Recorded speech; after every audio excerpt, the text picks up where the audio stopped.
اب یہ کتنے قرآن ختم کر رہے ہیں یا کتنے قرآن ختم کرتی ہے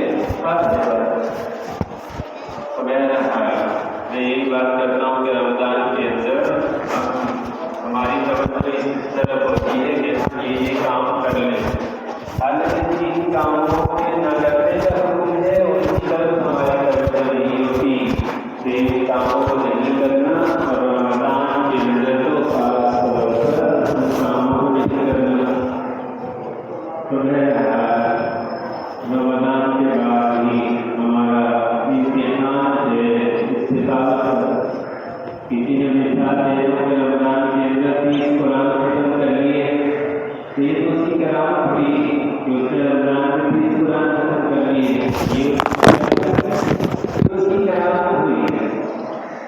لیکن ہر مہینے سے 11 مہینے کو ایک مہینے کے اندر مکمل کر کے پھر شروع کرنا اس کا حکم ہے کہ قرآن رمضان کے بعد بھی اتنی دیر میں مکمل نہ ہو کہ 40 دن ہو جائیں۔ جس نے 40 دن میں قرآن کریم مکمل کر کے پھر شروع کیا اس نے تاخیر کی، ایک حدیث میں آیا۔ تو اب یہ استقامت، اور اس کے بارے میں بزرگ نے خوب کہا، عجیب بات کہی۔ انہوں نے کہا کہ طالب استقامت بنو نہ کہ طالب کرامت۔ انہوں نے کہا کہ طالب استقامت بنو نہ کہ طالب کرامت، اس لیے کہ کرامت کا مطالبہ تمہارے نفس کی طرف سے ہے، جبکہ استقامت کا تقاضا اور مطالبہ تمہارے رب کی طرف سے۔ تو جس چیز کا مطالبہ اور حکم رب کی طرف سے ہو وہ زیادہ اہم ہوئی، اور رب کی طرف سے جو مطالبہ اور تقاضا ہے وہ استقامت کا ہے۔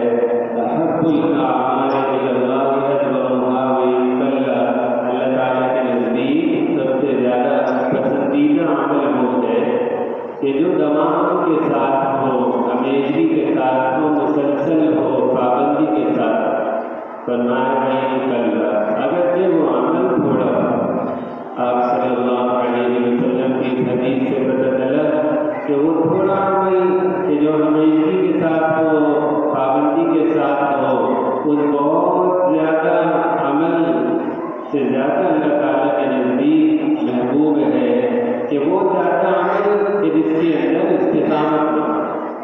ایک موسم آیا تو اس کو کر لیا، موسم چلا گیا اس عمل کو چھوڑ دیا، تو وہ اس کے مقابلے میں ایسے زیادہ عمل، اس کے مقابلے میں وہ تھوڑا عمل اللہ تعالیٰ کے نزدیک زیادہ پیارا ہے اور پسندیدہ ہے کہ بھلے سے وہ تھوڑا ہو لیکن پابندی کے ساتھ ہو، ہمیشہ کے ساتھ۔ بعض لوگ رمضان کے جانے کے بعد سست پڑ جاتے ہیں کہ بھائی پہلے تو 1 کے 70 مل گئے تھے، اب 1 کے 10 مل گئے۔ تو یہ بھی بڑی عجیب بات ہے، اعمال میں سستی کرنا۔ تو یہ تو پھر بندگی والی بات نہیں ہوئی، بندوں والی بات نہیں ہوئی، یہ تو تاجروں والی بات کر دی اس نے کہ جب 1 کے 70 مل رہے تھے تو چستی تھی، اور اب 1 کے 10 مل رہے ہیں تو سستی ہے۔ تو یہ تو بندہ نہیں رہا بلکہ تاجر تھا کہ جو رمضان میں آیا تھا تجارت کرنے، بندگی کرنے آیا ہوتا تو بندگی تو 12 مہینے ہے۔ تو بہرحال اس لیے اعمال کو استقامت کے ساتھ انجام دینا اصل چیز یہی ہے۔ اور رمضان کے اندر بھی انسان زیادہ اجر و ثواب لے سکتا ہے۔ رمضان کے اندر تو 1 کے 70 ملتے ہیں، لیکن انسان اپنے دین کے اندر، اپنے ایمان کے اندر، اپنے تقوی کے اندر کمال پیدا کر لے، مہارت پیدا کر لے، تو رمضان کے علاوہ بھی اس کو 1 کے 700 ملتے ہیں، کیونکہ 1 کے 10 ملنا، 1 کا 10 گنا اجر ملنا، یہ تو حدیث کے اندر آیا کہ نیکی کا سب سے کم تر درجہ ہے، آخری درجہ نیکی کے اجر و ثواب دیے جانے کا وہ یہ ہے کہ 1 نیکی کا اجر 10 گنا بڑھا کر دیا جائے۔ لیکن آپ صلی اللہ علیہ وسلم نے فرمایا 1 سے 10 سے لے کر 700 گنا تک نیکی کے اجر و ثواب کو بڑھا کر دیا جاتا ہے۔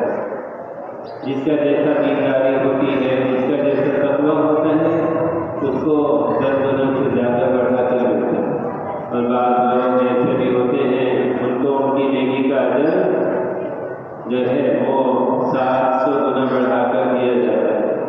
ایسے بھی لوگ ہوتے ہیں دنیا میں، اللہ تعالیٰ نے ان کے اوپر ایسی رحمت ہوتی ہے کہ ایک نیکی کا اجر ثواب 700 گنا بڑھا کر دیا جاتا ہے.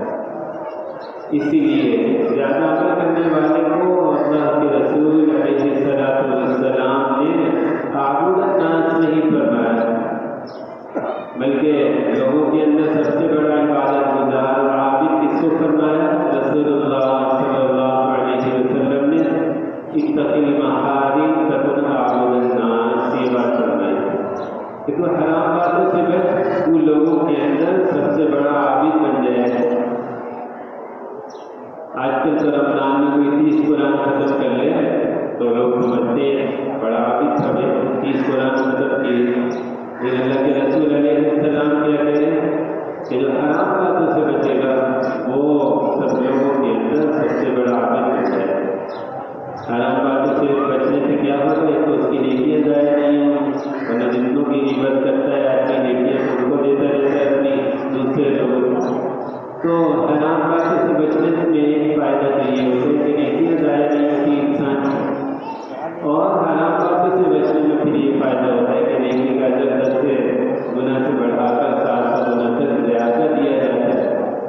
اور پھر حرام باتوں سے بچنے والے کا عمل تھوڑا ہوتا ہے لیکن ثواب بہت زیادہ عمل کرنے والے سے زیادہ ہوتا ہے.